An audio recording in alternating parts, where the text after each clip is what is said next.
Some call her Mother O. Some call her Aunt O. I go between Aunt O and Boo. Today, I'm going to tell you guys about one of my biggest crushes. I think she might even be my biggest crush. I'm trying to think if anybody's bigger. I think she is my number one crush. And for you guys that know me, you know I got a crush all the time. Some of them are for a few minutes, some of them are for days, some of them last years. Well, this has been my crush since 1986. Today, I'm going to tell you all about Mother O, also known as Oprah Winfrey. Now, the funny thing about Oprah is that that's not even her name. But let me get to give you guys my introduction, and then I'm going to tell you a lot more, okay? Guys, I'm Queen Set Haru, for those of you who don't know, and thank you for joining me for another wonderful edition of Ask an Aquarius. If you haven't already, please hit the red subscribe button and the bell next to it. Just smack that bell so you can get all notifications of when I upload videos. Likewise, if you like this video, please give it a thumbs up. That always helps us with the algorithm. And give us the thumbs up and drop us a positive comment in the comment section. And if you know somebody who might be interested in this video, please pass this video on to them as well. And if you stick around to the end, I'm going to read 2 of my favorite comments from previous videos. So please check that out as well. If you would like to get a reading done, please email me or hit me up on social media. If you would like to check me out on Teespring to get some Ask an Aquarius merchandise, all of that is underneath this video. My social media, my Patreon, my Amazon wish list, everything you possibly could be thinking about is underneath this video. Okay? So let's get started. So yeah, Oprah is my biggest crush. Yeah, I know that's weird to some people because they're like, Oprah? You know, but yeah, I've always had a crush on Oprah. And I guess because Aquarius, remember Aquarius or what they call I think it's called sexual, I think it's called. It's basically when, you know, everything's in your mind. So you fall in love with a person's mind. You know, so for me, you know, she didn't have to be like this, you know, Cardi B, you know, stripper, you know, sex symbol kind of thing. I fell in love with her mind. I was only 9 years old when I first started seeing her, and I was just like, wow. So remember I told you that wasn't her name. Well, when I Googled her, I decided that I was going to do this piece because I didn't think you guys wanted to know about Oprah, to be honest with you. She was on the list of famous Aquarius, like a whole bunch of other people are. But the other day, I did a survey, and I asked you who you wanted to see next. And surprisingly enough, people wanted to see Oprah.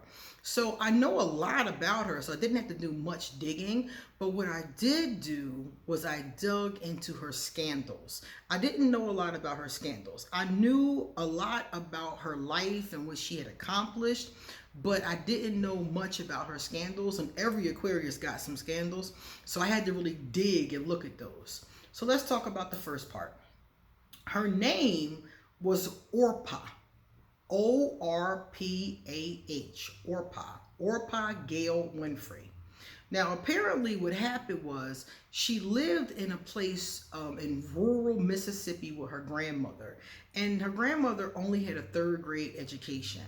She wasn't around a lot of very highly educated people. So people either had a hard time spelling her name or pronouncing her name. They had a hard time with the name. She said it was from the Bible. I don't remember seeing it in the Bible, but I could have just missed it. But she said it was from the Bible.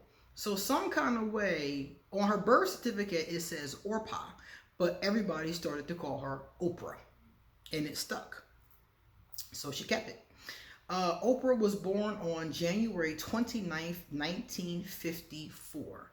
She is credited as an American talk show host, a television producer, an actress, an author, and a philanthropist. She is best known for her talk show, The Oprah Winfrey Show, which is where I first saw her, broadcast from Chicago, which was the highest rated television program of its kind in history, and ran in national syndication for 25 years. from 1986 to 2011. Oprah was dubbed the queen of all media. Before she did the Oprah Winfrey Show, she was on the news, as a matter of fact. She was the richest African American of the 20th century and North America's first black multi-billionaire. Wow, I didn't know that one. And she has been ranked the greatest black philanthropist. Philanthropist? I always say that word wrong. In American history.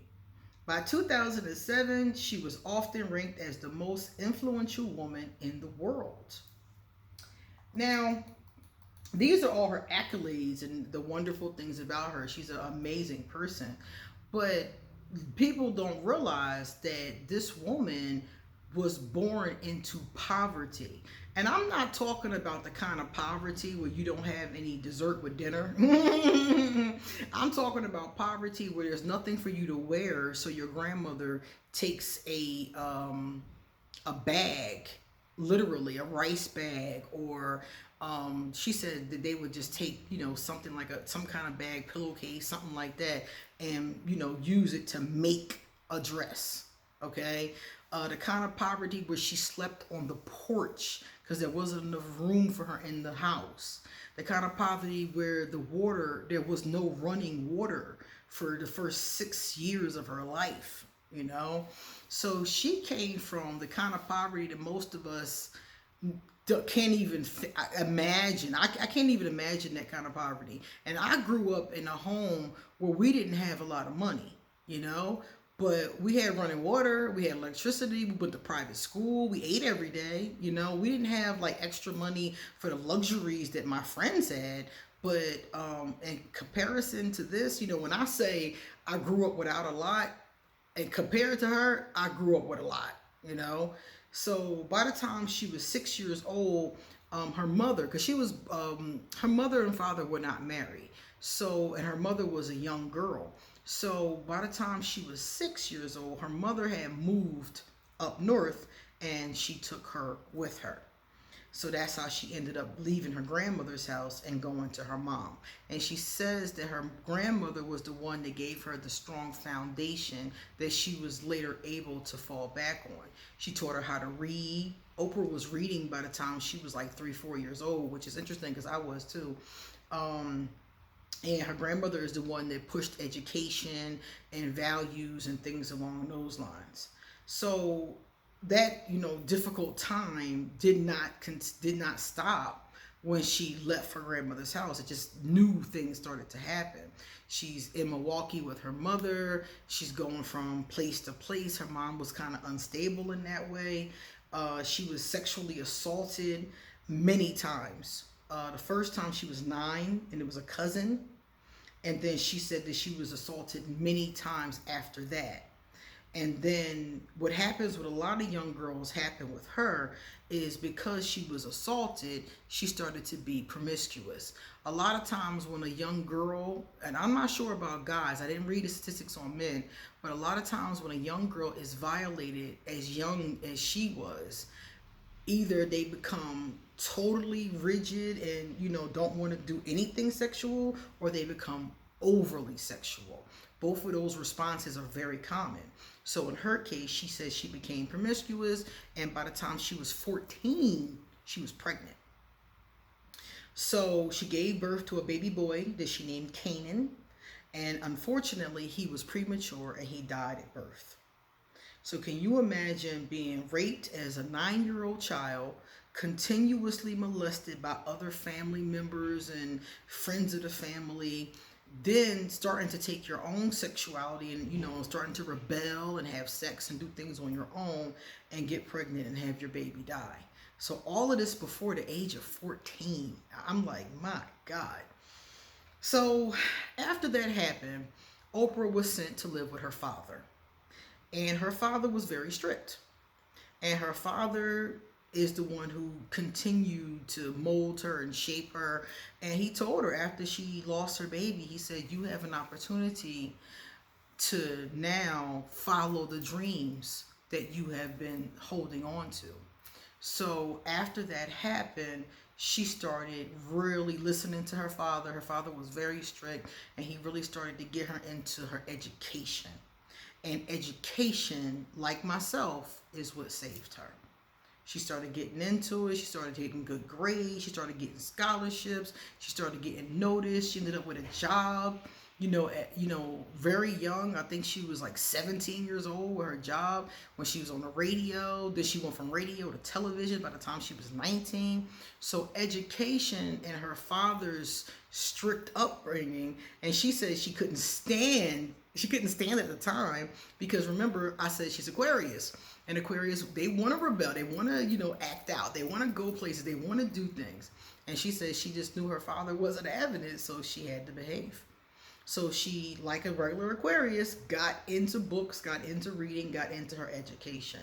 So all of this led her to having the Oprah Winfrey Show. And the Oprah Winfrey Show led her to the millions. She, ended up buying the own network. She had her own network. I think she's still like on the board. I think she might have sold it or something like that. But I mean, multi-billions dollars, from the lifestyle and I should say not even the lifestyle, from the work that she did. So this is our girl. Our girl is very Aquarius. She has a lot of humanitarian causes. There's the Aquarius causes we always talk about. And some of you might be sitting there wondering, okay, Queen, what are the scandals? Every Aquarius got them scandals. Every single one, and she is no exception. Oprah has been talked about, dogged, hated on since the beginning. I remember people hating on me since I was a child. It pretty much was the same kind of thing with her. She said that as soon as she started on the radio, her friends and people around her were jealous and talking smack about her because here she is 17 on the radio and they cutting grass or working at McDonald's, and not to say that she was making all that much more money, but she had a much better job in their eyes than theirs. So the scandal started up front with people talking about her, calling her a token, calling her an Oreo, you not black. Because whenever whenever you're around people in the black community who are not educated, people who are not into that, especially at that time period, the 70s and 80s, you did take a lot of jeering. I took a lot of jeering when I went to college, and people talking about, she thinks she's better than everybody else and things like that. But imagine how it was 20 years before I went. So she took a lot of that from the very beginning. And the scandals just keep on coming. They're still coming. There's scandals about her constantly. But what I found was interesting, and I found this about Ellen, and I found this about other people too. What I found to be interesting was that she didn't do anything. I was thinking to myself, okay, well, I'm gonna get the tea, right? I'm gonna get the real serious tea on Oprah because I don't know the tea. All I know is the inspiration and the positive aspects. And I'm like, all right, I'm gonna get the tea for everybody. I'm gonna look this up. And all of the scandals that she's in are so boring, y'all. It's ridiculous. You can tell it's just a bunch of jealous people because she doesn't have any scandal where she did something. I'm like, okay, was she smoking crack? Did she smack your mom? Did she steal somebody's child? Where the scandals at? And I'm going to tell you a few of them because they're stupid. The first scandal is that she's a lesbian. Everybody says Oprah's a lesbian. And this is the corny behind the scenes rumor. It could be true, could not be, who knows. But the rumor is that she's a lesbian, and her partner is a man named Stedman Graham. She's been with her partner since 1986. So there's people saying that her partner is gay and she's gay, and they're together to be each other's smokescreen. That's one of the biggest scandals that has perpetuated throughout the years. Now, is this true? Oprah says no. I wish she was a lesbian for real, because I swear to God I'd call her. I swear to God I'd hit her up. But she says that she's not. So it is what it is. So that's one of the biggest scandals that continuously goes on about her, is about her and this partner, and whether or not they're together really or faking it or whatever the case is. There's so many people that swear that they know and they get the inside scoop and they done sold it to this one and sold it to that one. But the truth be told, she said no, and I haven't seen no evidence, so I gotta go with no. And you know it's very common for an Aquarius to have a sexuality scandal, so I had to point that out as well. Then she had serious weight loss issues. Oprah was a big woman. She's still not skinny, but she's not. I think she might be like a size maybe 12 at this point. But there's been points when Oprah was like a 2X, a 3X, but she was a much more full-figured woman. And she kept on battling her weight. When you grow up in poverty, two things that sometimes happen is weight problems, and the other one is hoarding. And in Oprah's case, it was the weight problem. Sometimes it's both. So she, her weight kept fluctuating all throughout her talk show. It was up, it was down, it was up, it was down. And finally it went down and it just tapered off. It just stayed where it was at. And that was a big scandal for a long time. Everybody would be teasing, laughing about it. When she lost weight, it was one thing. When she gained weight, it was another thing. Then they had the poor child on the tabloids all the time. It was just ridiculous. And that was the biggest scandal of that time, off and on, was her weight loss. Then there was a molestation at one of her schools. She built a school, maybe even two. I know of one. And I think it was two of them in South Africa. So the school that she built, she did a really good job with the school. You know, you can even look it online if you want to see the pictures. And one of the women that was hired to work at the school was fondling the little girls. And the young girls told on her, which is exactly what they should have done.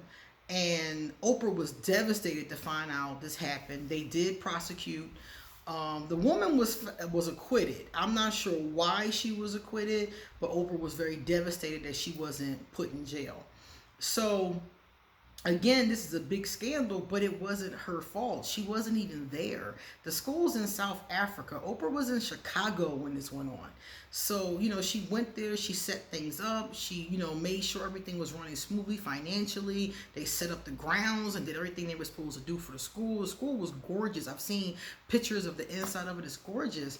But like I said, this awful thing happened there. And, you know, of course, it's her school, so she, you know, her name is attached to it. So that was another big scandal. Then black men.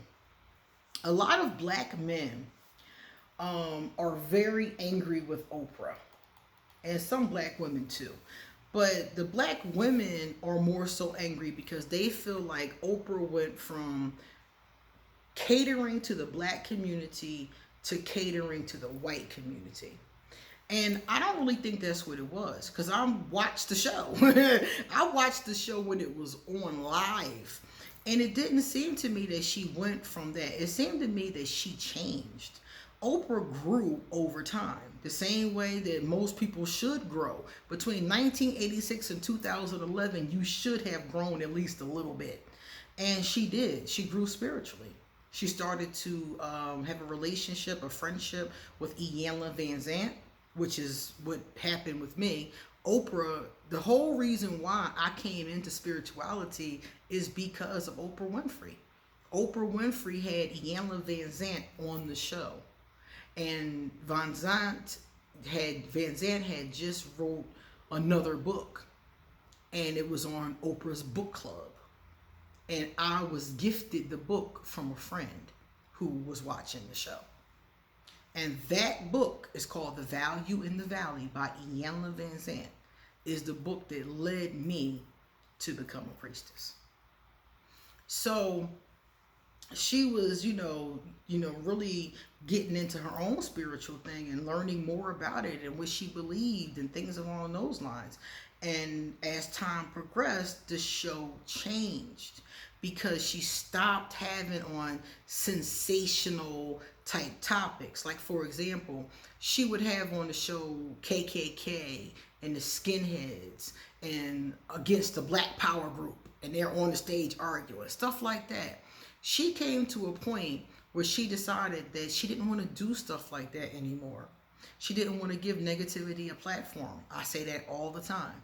She didn't want to give negativity a platform, and she really wanted to open up the spirituality and positivity. So the show changed focused.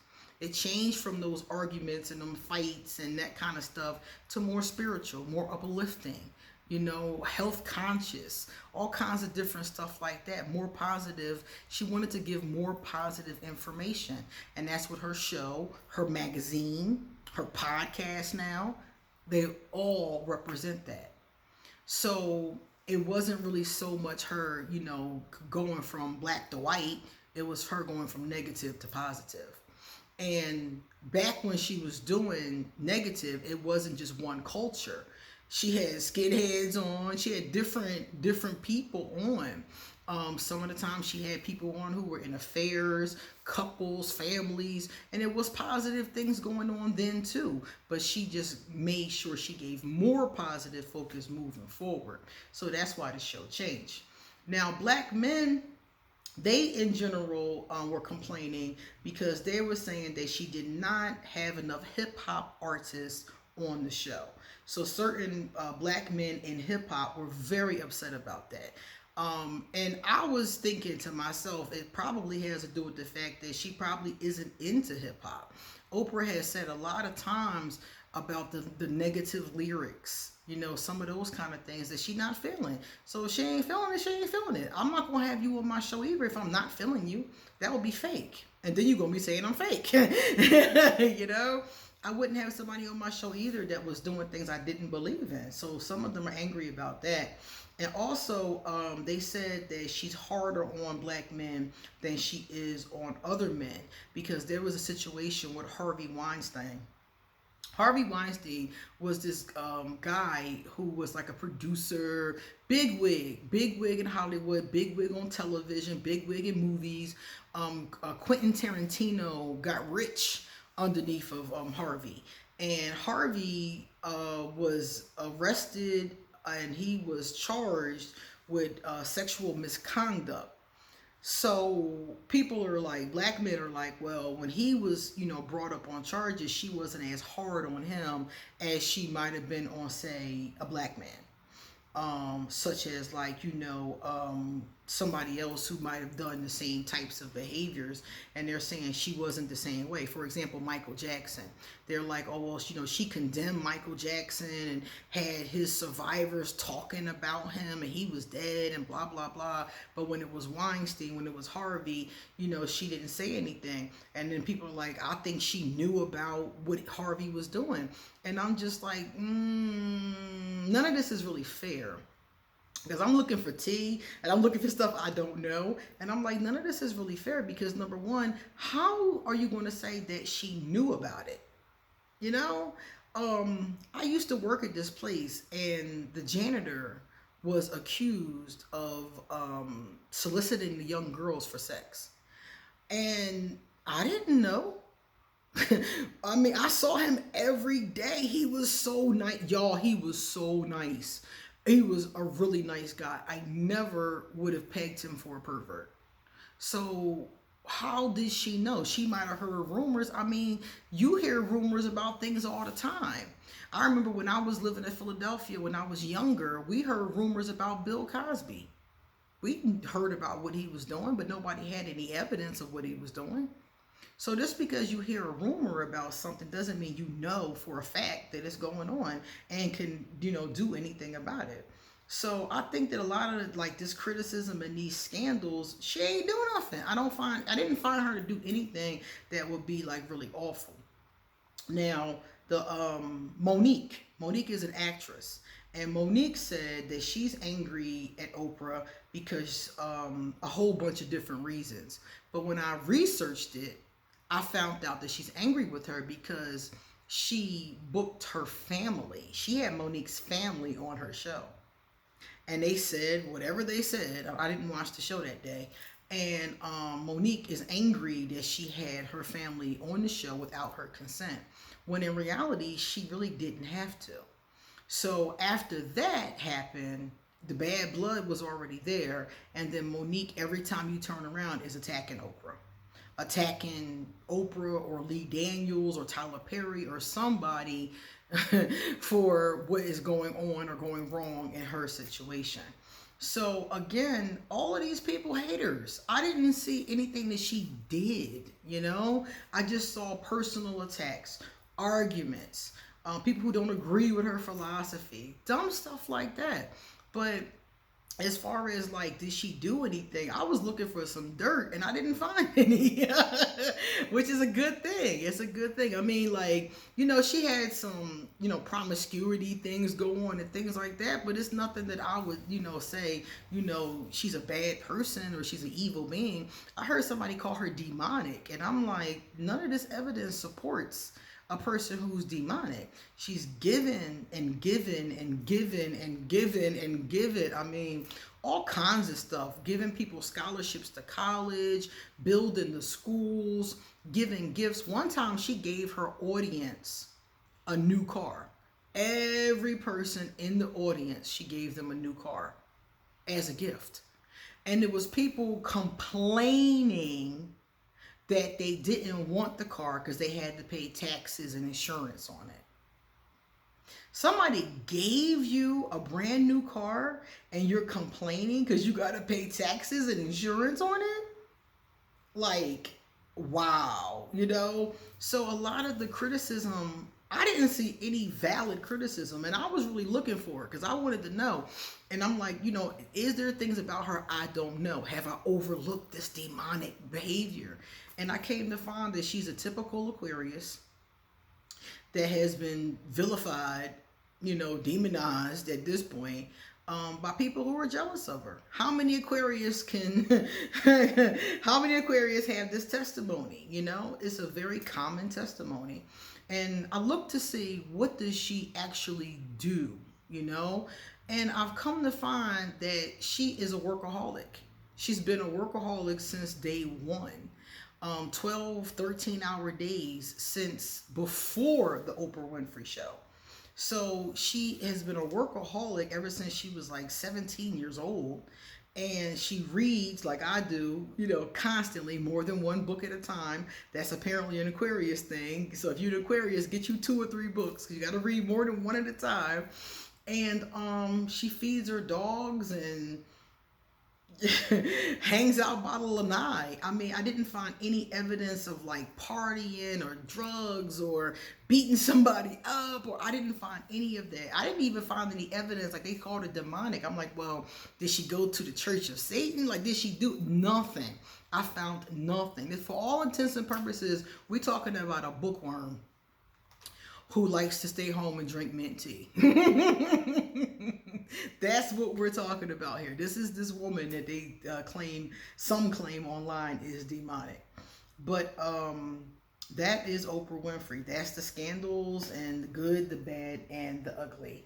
I personally love her. Not only is she my biggest crush, I attribute, like I told you guys, a lot of my own transformation to the work that she did. I probably would have found my way eventually, but I found it faster because of her show. Now, let's take a look at some positive comments. Crystal Joseph said, us Aquarius are very big on energy. Off your energy. Oh, if your energy is off, I'm out of there. Definitely. If somebody's energy is off, or the energy is off in a space or in a room or in a situation, you should definitely leave, because you never know what might be getting ready to go wrong. Your intuition is warning you. Aspery. Hey, Aspery. Aspery said, you're so wonderful. I'm not even dating an Aquarius, but I love your energy and I love your work ethic. Keep shining, Queen. Thank you so much. For people like you, that's why I give half Aquarius advice and half advice that anybody can check out, because I want you guys to be able to get something out of it too. Okay? All right, guys, come back soon because I got a lot more to say. See you later.